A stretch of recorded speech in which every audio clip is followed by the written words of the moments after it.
are you satisfied with the hearing? Very much so. Well, as you have seen, there was nothing to worry about. Indeed. Shall we order now? Sure. Can I get you something to drink? Yes, dear. I would like a glass of red wine. I can't make up my mind. What would you recommend? May I suggest the house cocktail? What exactly is it? It's a combination of rum, lime juice, sugar, mint, and soda water. First, you mix the mint and the sugar and a splash of soda until the sugar melts. And then you pour the rum and the lime juice into a shaker with some ice. And then you top it with a splash of soda and It sounds great, but I would like something less elaborate. I see. May I propose a glass of champagne? That would be fine.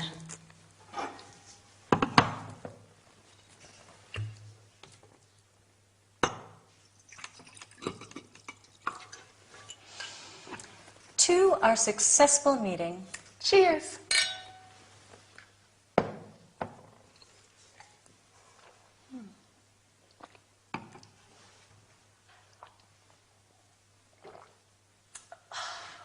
Would you like another drink? Oh, no, thank you. I already feel a bit dizzy.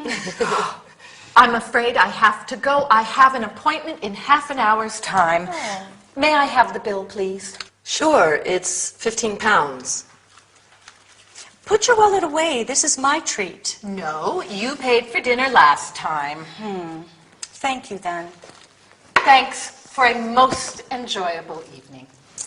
Not at all. It was a pleasure. Goodbye. Bye. Bye.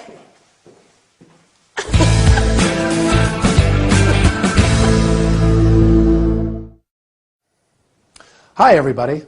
I think that you have been working hard enough. So today, we are going to have a nice drink. Having a drink together, just like a meal, is a good way to establish a relationship. So it's very useful to know the appropriate language. Today, we are going to learn about ordering, recommending something, proposing a toast, paying a bill. As you have seen, Miranda and Miss Adams are in a cafe celebrating the results of a hearing. Miss Adams asks, "Shall we order now?" You can also say, "Are you ready to order?" or "Would you like to order?"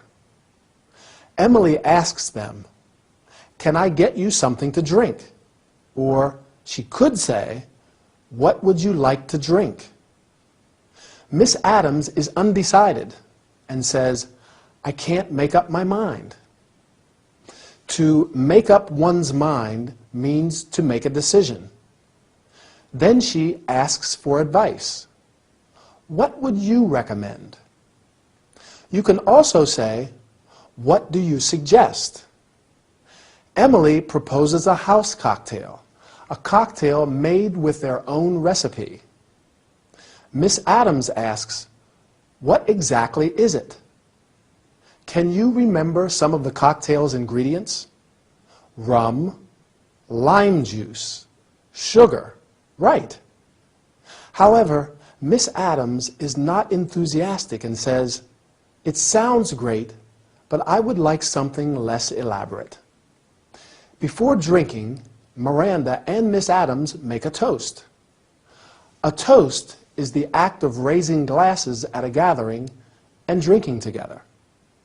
Miss Adams says, "Cheers." Cheers is a friendly expression said just before you drink an alcoholic drink. Then Miranda asks, "Would you like another drink?" You can also say, "Would you like something else?" or "Would you like something to eat?" Before leaving, Miss Adams wants to pay and asks, "May I have the bill, please?"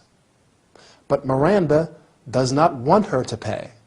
"Put your wallet away. This is my treat." "This is my treat" means I will pay. Do you remember what Miss Adams answers? Right. No, you paid for dinner last time. Finally, Miss Adams thanks Miranda for a most enjoyable evening. Well, it seems you have made very good progress. Before leaving, I would like to propose a toast to celebrate. Bye, and see you next time. Oh, Linda, I'd like to have a word with you. Okay, sure. As you know, we're opening a new office in Glasgow, Yes? and Miranda is very busy at the moment, so I'm doing a lot of her work, and neither of us has much time. Yes, I've noticed things are really busy around here lately. And ideally, I'd like the new office to open 3 months from now. So soon? Yes, and the only way that's possible is for you to manage the project. Me? Yes, we'd like you to head up the project. We trust you. No one knows this office and the way things work better than you, apart from Miranda, of course. Of course. So what do you say? Well, thank you. It's a challenging task, and I'm happy and honored to be put in charge of such an important project. But I am a little worried about the tight time constraints. Yes, I know. You'll have to work on a very tight schedule, but we're sure you can do it. 3 months. That really leaves no margin for error. Don't worry, Linda. The studio's here to give you all the support you require, and you'll have everything you need to do the job. Okay. What we'd like you to do first is to define the scope of the project. What has to be done to meet our 3-month deadline? Any questions?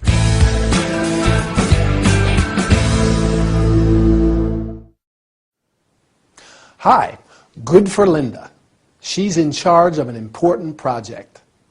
I don't envy her much, though. She's got a lot of work to do if they want to open a new office in 3 months. So Al's briefing her. He's informing her of the news and instructing her on what she has to do. That's what we call a briefing. He asks Linda to head up the project, be in charge of it. That means be the head. She will therefore have to manage the project, direct it. That's a big job for Linda. In fact, she says it's a challenging task.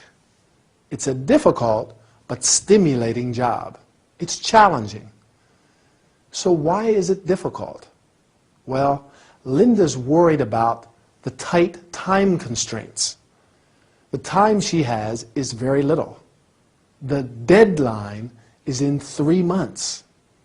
We can call it a 3-month deadline. A deadline is the final time or day that you have to finish a project. The lack of time leaves no margin for error. She can't make any mistakes because she doesn't have the time to fix things. There is no margin, no space, in this case, no time for mistakes. This means she'll have to work on a tight schedule. What is a schedule? When we are talking about a person's schedule, we mean their daily or weekly plans.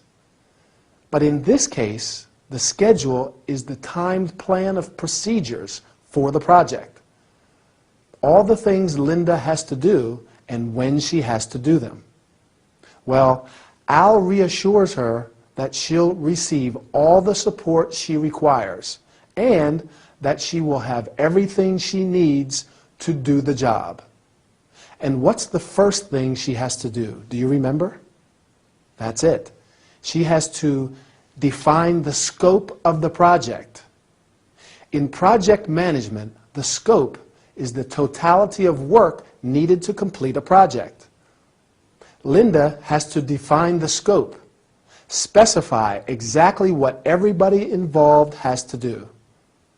Good luck, Linda, and goodbye for now. See you soon.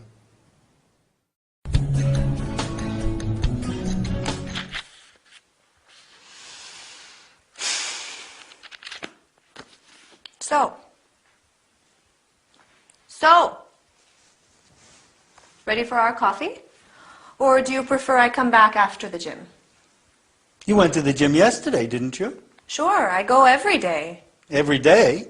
Yes, it's great. The gym has state-of-the-art equipment, space-age machines, which give you a total body workout in less time. Uh-huh. When you start, you get a wellness key, which you plug into the machines that you use. A key? Yes, it keeps track of what you do, the calories burned and the heart rate. I see. These machines make exercising interesting and fun. For instance, they have a treadmill, which has integrated satellite TV and radio, which makes your training more entertaining. Yeah, sounds great. Have a look at my biceps. I think the basic concepts are the same. Lose weight, gain strength, keep healthy, right? Yes, but the modern equipment allows you to achieve the same results in a shorter period of time. I don't particularly like all this high-tech stuff. I still prefer natural activities like jogging. There is nothing as enjoyable as jogging outside on a sunny day, maybe listening to some good music. With your iPod plugged in, right? Yes. You see, you rely on modern technologies too.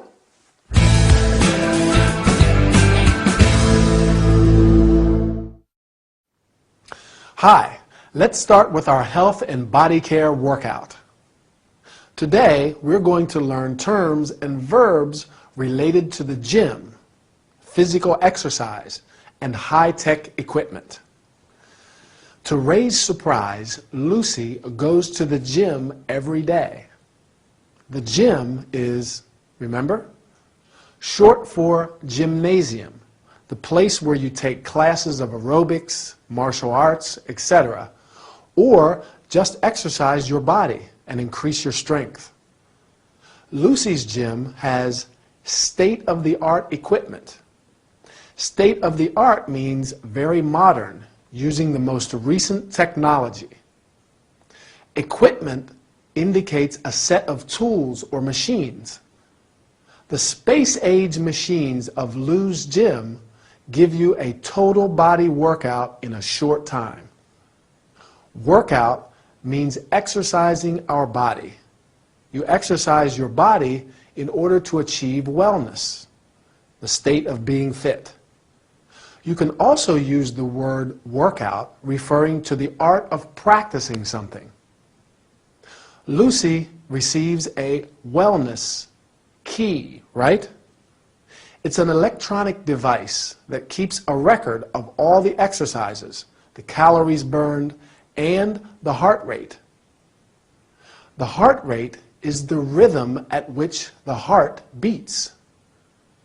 In a gym, there are many different kinds of machines: rowing machines, exercise bikes, treadmills. The treadmill consists of a moving strip that allows you to walk or jog on it. Lucy says there is a treadmill which has an integrated satellite TV and a radio. Wow, that must be great.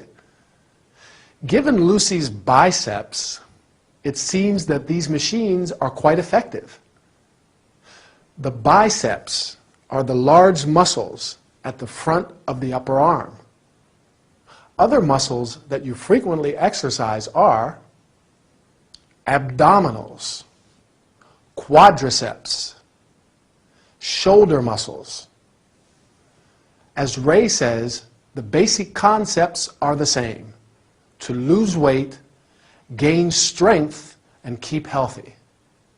You can lose or gain weight, and you can get or be strong and healthy. Does Ray like these machines? Not particularly, right? In fact, he prefers jogging, that is, running at a regular speed.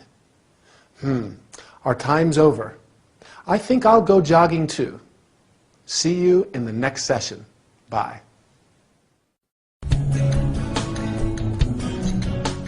So, what can I get you? I'll have a cup of hot milk with honey, please. Okay. I know. You probably think it's strange that I'm having hot milk at this time.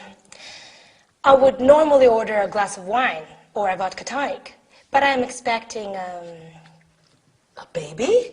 yes. You're pregnant? How wonderful! Congratulations. Yes, thank you. I'm very happy too. This pregnancy is sorting out a few things in my life, I mean. Well, good. For a start, as soon as my husband found out that I was pregnant, he changed his mind about the divorce. Oh. Then I can take a maternity leave, which means at least 6 months of work. Everyone hates me at the office anyway, so it'll be good to take a break for a bit. Oh, I'm sorry. Don't be. Mr. Gradgrind, my boss, would finally realize how valuable I am and how much work I actually do in there. And Matthew Pickle, my rival colleague, had better start pulling his weight. Well, I'm sure. And then there are all the things the baby will need. The coat, the clothes, the toys. It's expensive to raise a family. Yes, I can imagine. When I was a child, my parents were very strict. I had a great childhood. I don't mean to complain or anything, but I grew up in a rigid household. Oh, I guess I was lucky. I had a lot of freedom, especially as a teenager. I didn't. My father was so strict and disciplinary. Once, I was playing with my dog, Marnie, and she barked and woke up my dad. He was so angry that the next day he gave her away. Poor Marnie. How sad. Oh, there's my husband. Stuart! Stuart! I'll get you that hot milk.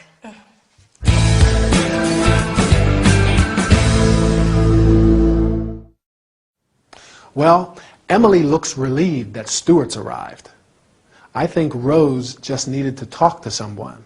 It sounds like she has a few problems, and Emily was there to listen. But she has some good news too, doesn't she? She's expecting a baby. Anyway, let's start with our training session. Rose is pregnant. She's happy about the pregnancy, and she's also happy that she can take maternity leave. That's the time that you can take off work and stay home because of the pregnancy. And we say, take maternity leave. However, the rest of Rose's life doesn't sound too happy. Everyone hates her at the office. Her boss doesn't appreciate her work. And her husband wanted to get a divorce before he found out she was pregnant. And she tells Emily about her childhood, her infancy, the period of her life when she was a child. After childhood, there's adolescence. That's the time from when puberty starts through to adulthood. An adolescent becomes an adult at the age of 18. That's when they reach adulthood. So going back to Rose, she grew up in a strict household. To grow up is to go through childhood, become a teenager from 13 to 19, and then an adult, presumably. What about you? Did you grow up in a strict household? Or did you have a lot of freedom, like Emily? She was lucky. She had a lot of freedom as a teenager. I had quite a lot of freedom too. My parents weren't very strict. They let me do what I wanted, which isn't always the right thing to do. Parents have a hard job. It's not easy to bring up children. That's another verb, to bring up, which means to take care of and educate a child. Well, Rose seems excited about bringing up a child, but she says it's expensive to raise a family. To raise a family is like saying to bring up a family. It means to take care of it and make it grow. Yes, it is expensive to raise a family, but it's one of the most rewarding things in life, isn't it? Well, take care, and I'll see you very soon. Bye.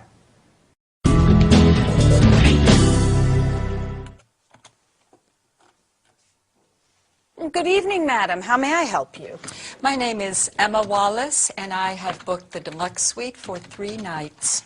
Please wait a minute while I check your booking, madam. Here it is, deluxe suite for 3 nights. That's correct. May I see your passport, please? Yes, of course. Here it is. Thank you. All you need to do is fill in this registration card. Sure thing.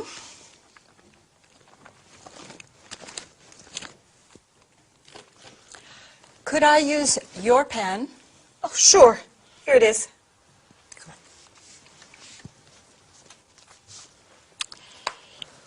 EMMAWALLACE.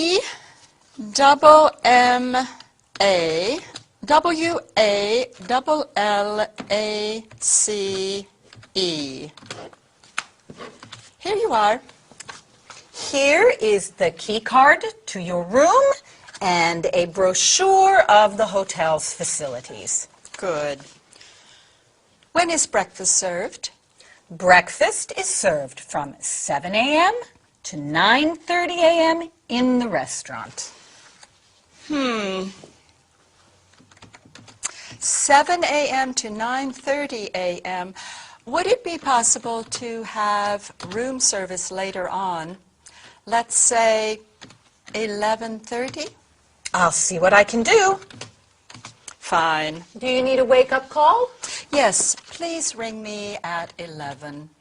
I have a very important appointment with... Fine. 11 o'clock wake-up call and 11:30 room service.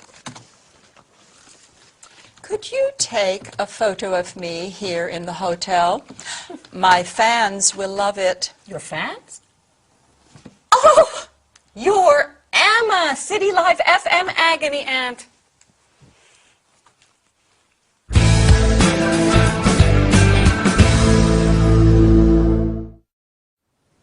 Hi, everybody. Are you ready for an unforgettable workout with our celebrity agony Aunt Emma? Instead of the usual TV studio, she is traveling on the Isle of Wight and has arrived at Cowes. Today, we are going to learn about how to welcome a guest, check-in procedures, hotel services and facilities. Agony Aunt Emma has arrived at Miss Adams' hotel in Cowes and has to check in. At her arrival, Miss Adams welcomes her. Good evening, madam. How may I help you? You can also say, may I help you? Or, can I be of assistance? Emma answers, my name is Emma Wallace, and I have booked. Do you remember what? Well, since she is a celebrity, she has booked the deluxe suite for 3 nights. Along with a suite, you can book a single room, a double room, etc. Miss Adams then checks her booking. Please wait a minute while I check your booking. You can also say, just a moment, I'll check your booking, or let me check your booking. Miss Adams asks to see her passport. May I see your passport, please? And to fill in the registration card. To fill in means to write the necessary information on an official document. She gives her the key card to her room and a brochure of the hotel's facilities. I think you all know what a key card is. However, it's an electronic device in the form of a plastic card which is used to open a door. Facilities means equipment and services provided for a particular purpose. Can you name some hotel facilities? Right. A restaurant, a bar, a swimming pool, etc. Emma asks, when is breakfast served? And Miss Adams answers that it's served from 7 a.m. to 9:30 a.m. Emma is not very happy about that. Can you guess why? Sure, because she likes to sleep until late. So she asks for room service. Room service is the serving of food and drink to customers in their room. Finally, Miss Adams wants to know if she needs a wake-up call. And Emma answers, "Please ring me at 11. I would like to sleep until 11 too. And you? I hope you have enjoyed this lesson. I'm sure it will be very useful when traveling to foreign countries. Anyway, our time is over. See you soon. Bye."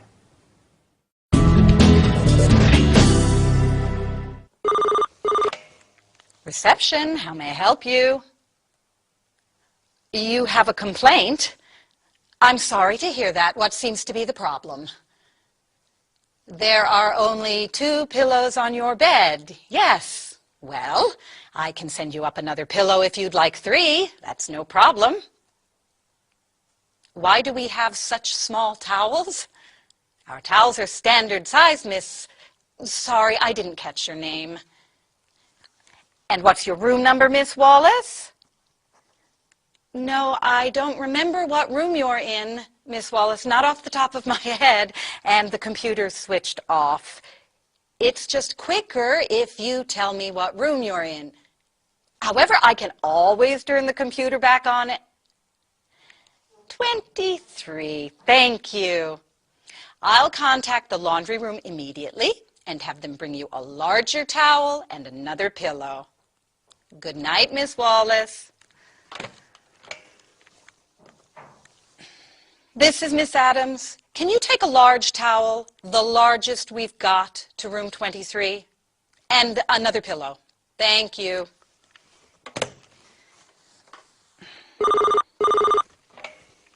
Reception, how may I help you? Miss Wallace, the towel and the pillow are on their way. Oh dear.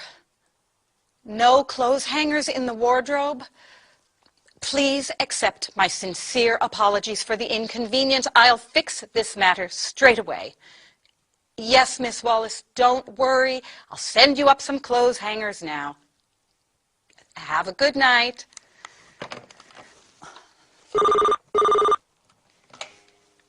Reception, how may...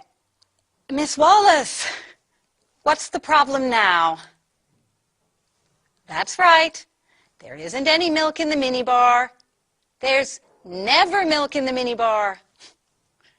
Well, if you'd like some milk, you can order it. We have room service. Certainly. Cold milk or warm milk.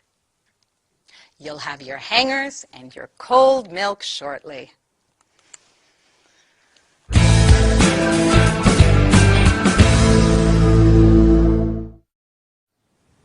Hello again. How's it going? Do you have to deal with customer complaints at work? Miss Adams, who's at the reception answering the phone, is probably used to hotel guests complaining. But Emma is really testing her patience.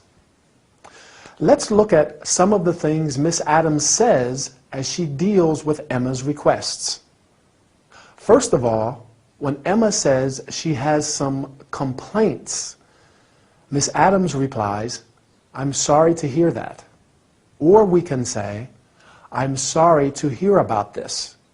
And she asks, "What seems to be the problem?" Emma wants a bigger towel and another pillow. So Miss Adams promises immediate action. She says, "I'll contact the laundry room immediately." I'll contact. Remember the use of will when we make a spontaneous decision and promise to do something. Now, when Emma calls the second time because there aren't any hangers to hang her clothes in the wardrobe, Miss Adams apologizes. To apologize means to say sorry. But she apologizes in a more formal way than just simply saying sorry. Do you remember what she says? "Please accept my sincere apologies for the inconvenience." Please accept my sincere apologies. Or we can say, "I apologize for the inconvenience. Then she makes another promise. She tells Emma she'll fix the matter, the problem, immediately. She says, "I'll fix this matter straight away." Although Miss Adams starts to lose her patience with Emma's constant phone calls and requests, she stays calm. She has to. The customer is always right, as they say. So she's polite and helpful. We say she's accommodating.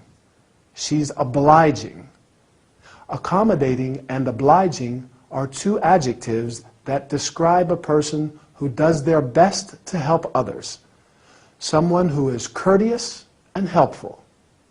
It's important to be accommodating and obliging in jobs where you're dealing with customers, isn't it?